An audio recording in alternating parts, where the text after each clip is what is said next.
an economy expands, often the greater the debt that is created. This sets up an inevitable systemic crisis, for the money needed to pay the interest charged on the loans does not exist in the economy outright. Therefore, there will always be more outstanding debt than money in existence. And once the debt grows larger than a person or company can afford, defaults begin, loans slow, and the money supply begins to contract. This particular scenario of debt overpowering and nullifying expansion could be termed financial failure, very simply. And this leads us to the next section. In this section, we will discuss the nature and ramifications of the current worldwide economic collapse, and how it has been compounded by the gross selfishness and social irresponsibility of the government and corporate powers. Then, more profoundly, we will discuss the role technology is having in displacing workers and the powerful changes this phenomenon is going to force in the world economy at large. 1. Beyond irresponsibility. The collective external debt of all the governments in the world is now about $52 trillion, according to the CIA's World Factbook. Of the roughly 203 countries in the world today, only 4 do not owe others money. The United States alone has over $12 trillion of this debt as of January 2009, and a study authorized by the U.S. Treasury in 2001 found that in order to keep servicing the debt at its current rate of growth, by 2013, income taxes would need to be raised to 65% of one's income. The whole world is basically bankrupt. But how? How can the world as a whole owe money to itself? Obviously, it's all nonsense. The monetary system is nothing more than a game. Those in positions of social power alter the rules of the game at will. The nature of those rules are guided by the same competitive, distorted mentalities that are used to compete in everyday monetary life. Only this time the game is rigged at its root to favor those who actually run the show.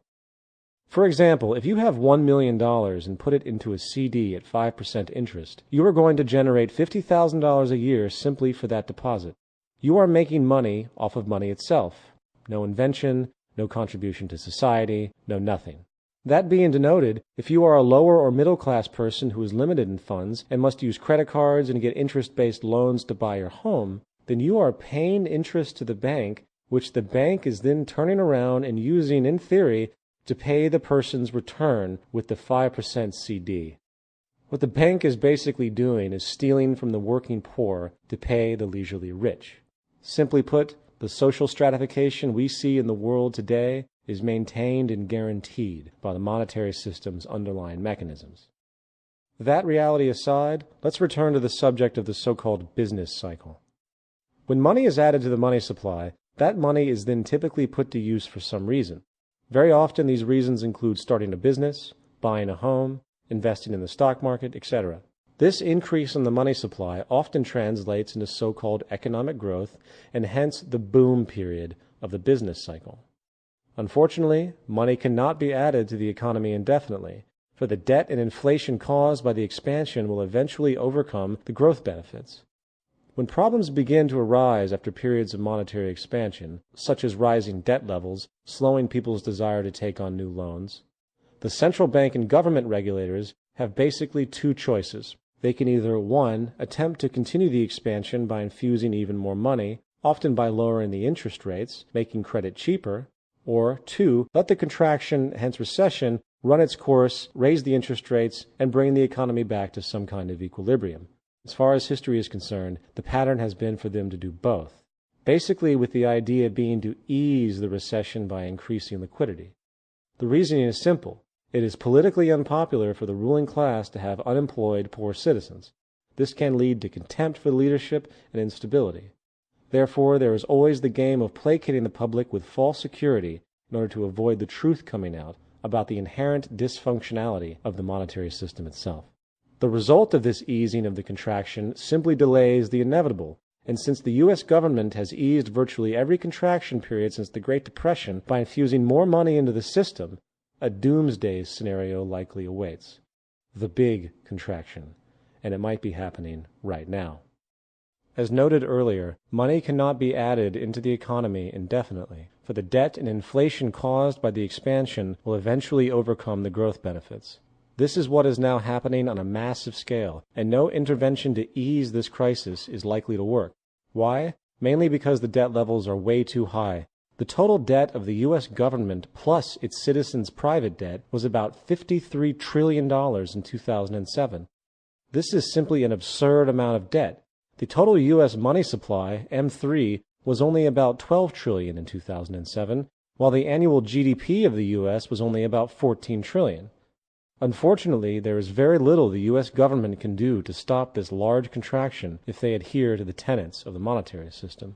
Even with the insertion of tens of trillions of dollars, it cannot compensate for the imbalance. Plus, if they did this type of liquidity injection, the result would simply exaggerate the stagflation we are now seeing, where inflation and economic stagnation occur simultaneously. 2. The ultimate outsource.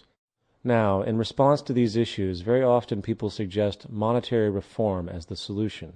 These suggestions often include going back to the gold standard, outlawing interest, shutting down the Federal Reserve, giving the power of printing money back to the government, etc. While these reforms and others all pose logical merits to a certain degree, they do not recognize an overshadowing, little discussed phenomenon that has accelerated since the 20th century, nullifying the monetary system in and of itself: the replacement of human labor with machines.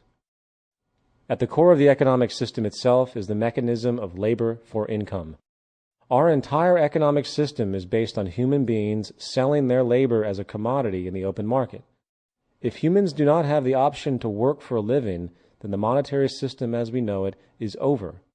No one can buy goods if they don't earn money. Companies cannot afford to produce if the consumer has no purchasing power to buy anything. As John Maynard Keynes disdainfully pointed out, we are being afflicted by a new disease, of which some readers may not yet have heard the name, but of which they will hear a great deal in the years to come, namely technological unemployment. This means unemployment due to our discovery of means of economizing the use of labor outrunning the pace at which we find new uses for labor.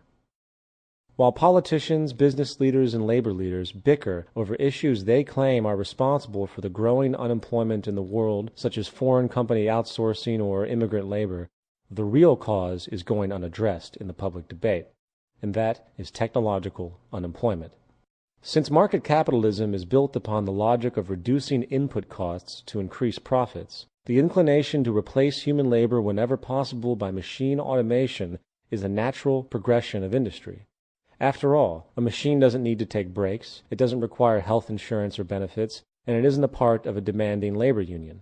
A simple glance at U.S. historical labor statistics by sector shows the pattern of machine automation replacing human labor definitively. In the agricultural sector, almost all traditional workflow is now done by machine. For example, in 1949, machines did 6% of the cotton picking in the South. By 1972, 100% of the cotton picking was done by machines.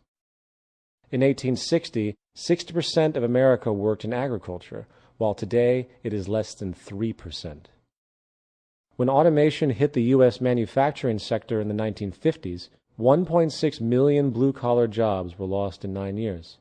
In 1950, 33% of all U.S. workers worked in manufacturing, while by 2002 there was only 10%. The U.S. steel industry from 1982 to 2002 increased production from 77 million tons to 120 million tons, while the steel workers employed went from 289,000 to only 74,000. In 2003, a study was done of the world's largest 20 economies, ranging from the period of 1995 to 2002, finding that 31 million manufacturing jobs were lost, while production actually rose by 30%. This pattern of increasing productivity and profit, coupled with decreasing employment, is a new and powerful phenomenon, with no changes in sight. So this might beg the question, where have all those jobs gone? The service sector. From 1950 to 2002, the percentage of Americans employed in the service industries went from 59% to 82%. For the last 50 years, the service sector has been absorbing the job losses from agriculture and manufacturing. Unfortunately, this pattern is slowing fast as computerized automation takes hold there as well. From 1983 to 1993, banks cut 37% of their human tellers, and by the year 2000, 90% of all bank customers used teller machines, or ATMs. Business phone operators have almost all been replaced by computerized voice answering systems.